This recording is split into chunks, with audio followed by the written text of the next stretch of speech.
제가 늘 말씀드립니다마는 하나님께서 나를 지으심이 어쩜 이렇게 오묘하고 기묘하고 신묘막측하신가. 옆에 분 다시 한번 오 놀라워라. 하나님의 위대한 작품입니다. 우리 자녀들을 키우는 부모들, 늘 내 자녀들은 하나님께서 주신 선물이다라는 생각을 가지고 이 세상에 하나밖에 없는 가장 귀한 우리 자녀들을 축복하며 그 귀한 자녀를 위해서 이 땅에 오신 예수 그리스도의 귀한 복음의 소식이 우리 자녀들에게 아름답게 전해질 수 있었으면 좋겠습니다. 요즘 한국 사회의 가장 큰 이슈 중에 하나는 젊은이들이 직장에 가는 것이 참 어렵다. 취직하기 힘들고 어려운 오늘의 모든 상황들에 대한 이야기를 많이들 하곤 합니다. 그래서 자녀들이 취직을 앞두고 인류 대학에 나왔어도 취직이 잘 안 돼가지고 이 자녀들이 늘 많은 청년들이 보는 인터넷 사이트가 있어요. 그 사이트가 뭐냐면 취업을 위한 잡코리아라는 사이트입니다. 거기에 보면 직장을 구하는 사람들이 자기 이력서를 많이 넣어놓고 또 직장을 구하는 업체들이 거기에 이제 일할 사람을 뽑는 거 이렇게 해서 서로 연결해 주는 그런 사이트인데, 사실 우리 젊은이들에게 가장 관심이 있는 그 인터넷 사이트 중에 하나가 아닌가 하는 생각이 들어요. 취업 잡코리아라는 그 사이트에서 언젠가 직장인들을 대상으로 설문조사를 했답니다.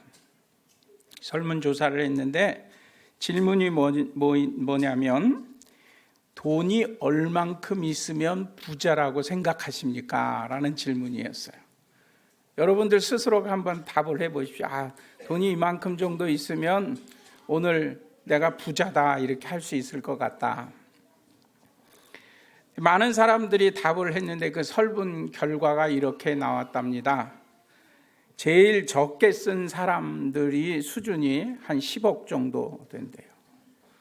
와 하시는 분 몇 분 계시는데 아직 놀라기는 이릅니다.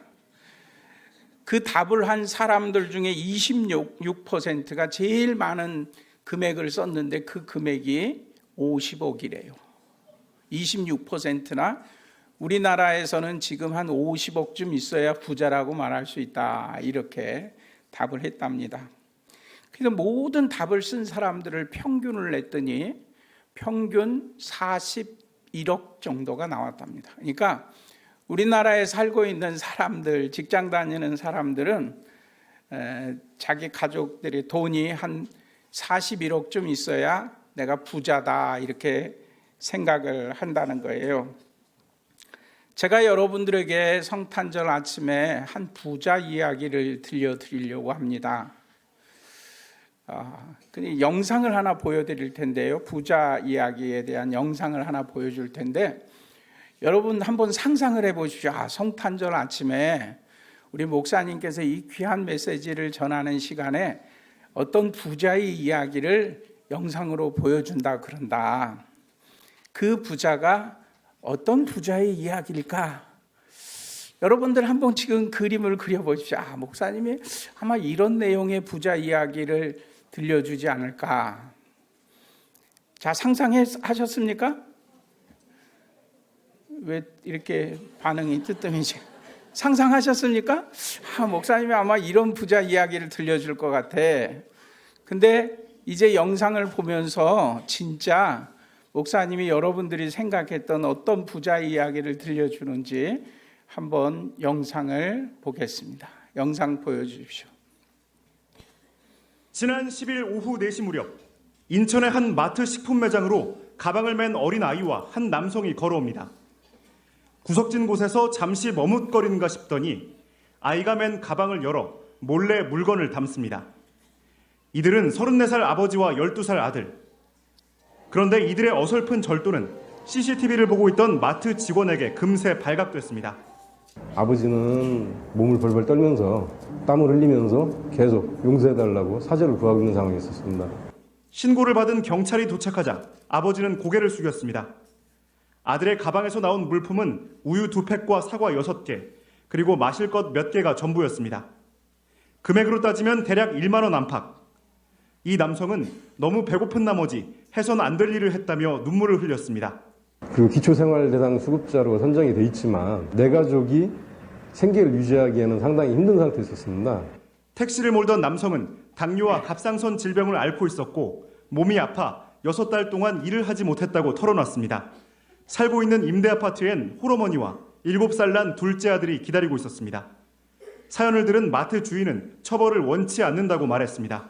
저도 자식을 키우는 입장에서 이건 고발이 아닌 저희가 선도하는 차원에서 경찰도 경미한 사안으로 보고 이들 부자를 훈방 조치했습니다. 다만 이들을 돌려보내기 전 먼저 가까운 식당으로 데려가 따뜻한 국밥을 한 그릇씩 시켜줬습니다. 아침 점심도 다 굶었다고 부자가 그러니까요. 요즘 세상에 밥 굶는 사람이 어디 있습니까? 아이고. 그런데 잠시 뒤 회색 옷을 입은 한 남성이 음식점 안으로 들어오더니 느닷없이 하얀 봉투 하나를 이들 부자의 식탁 위에 던지듯 내려놓은 뒤 그대로 밖으로 나갑니다. 봉투에는 현금 20만 원이 담겨 있었습니다. 정체 모를 이 남성은 어떻게 이들의 사정을 알았을까? 조금 전 그 마트에서 아버지와 아들이 선처를 구할 때 사무실 바깥에서 보이는 회색 옷, 봉투를 건네고 사라진 바로 그 남성입니다. 우연히 부자의 딱한 사연을 듣고는 현금을 뽑고 일부러 식당까지 따라가 전달한 겁니다. 경찰은 행정복지센터를 통해 아버지의 일자리를 알선하고 아들에게는 무료 급식 카드를 받을 수 있도록 도왔습니다. 또 마트 주인은 이들 부자에게 쌀과 생필품을 지원하겠다는 뜻을 전했습니다. 지난 10일 제가 여러분들에게 성탄절 아침에 들려드린 어떤 부자의 이야기는 돈 40억쯤 있으면 우리나라에서 부자로 살 수 있다라고 생각하는 사람들이 가지고 있는 돈 많은 부자 이야기가 아니라 한 아버지와 아들의 이야기, 어떤 부자의 이야기입니다. 이 영상을 보시면서 여러분들은 어떤 부자의 이야기를 들으면서 어떤 생각이 드십니까? 우리가 잘 아는 것처럼 경찰관은 하는 일이 죄 지은 사람을 잡아서 벌 받게 하는 일을 하는 사람들이 경찰관입니다. 그런데 이 부자의 이야기, 그 부자의 범죄 현장에서 그들을 잡았던 경찰관은 눈물을 흘리면서 요즘 같은 세상에 이런 사람이 어디 있습니까 하고 눈물을 흘렸죠. 그는 자신의 본분을 잊고 그 죄 짓고 절도를 한 이 부자를 훈방 조치했다고 합니다. 언젠가 제가 기사를 읽었는데 한 편의점에서 라면 몇 개를 훔친 사람이 몇 년간 실형을 받았다, 그런 소식도 들었습니다. 죄를 지었으면 벌을 받는 것이 당연한 것이 세상의 이치처럼 느껴집니다. 제가 더욱더 놀랬던 것은 이 부자의 영상 이야기를 듣고 어떤 사람들이 이 영상 밑에다가 댓글을 막 달아놨는데 그 댓글 중에는 세상에 배고픈 사람들이 얼마나 많은데 저 사람들은 왜 저런 배려를 받아야 되느냐. 아버지가 얼마나 못났으면 자기 아들을 데리고 함께 도둑질을 했으나 저런 가정은 배려를 해주면 안 된다. 뭐 이렇게 험한 말들을 막 쏟아놓은 댓글도 보았습니다. 어떤 사람들은 배고프면 도둑질 해도 되느냐? 그것도 아들을 데리고 도둑질한 저들에게 저런 배려를 하면 안 된다. 이런 말들도 막 쏟아놓았습니다. 아마 정의를 얘기하는 사람들이겠죠. 정의가 먼저라는 사람들도 있을 것입니다. 그런데 그 사람들 삶을 보면 그들은 이 정의 앞에 자신들은 정말 깨끗한 삶을 살고 있는 것인가 하는 생각을 해봅니다. 이 성경은 우리에게 말씀하기를 의인은 없나니 하나도 없고 모든 사람이 죄를 범하였음에 그 죄의 대가는 영원한 형벌이요 사망입니다. 그런데 예수님께서 이 땅에 오신 사건, 오늘 영아부 아이들이 율동하면서 여러분들 앞에 함께 들려주었던 하나님의 말씀 누가복음 2장 11절에는 온 인류에게 미칠 구원의 큰 기쁜 소식이 전해졌습니다.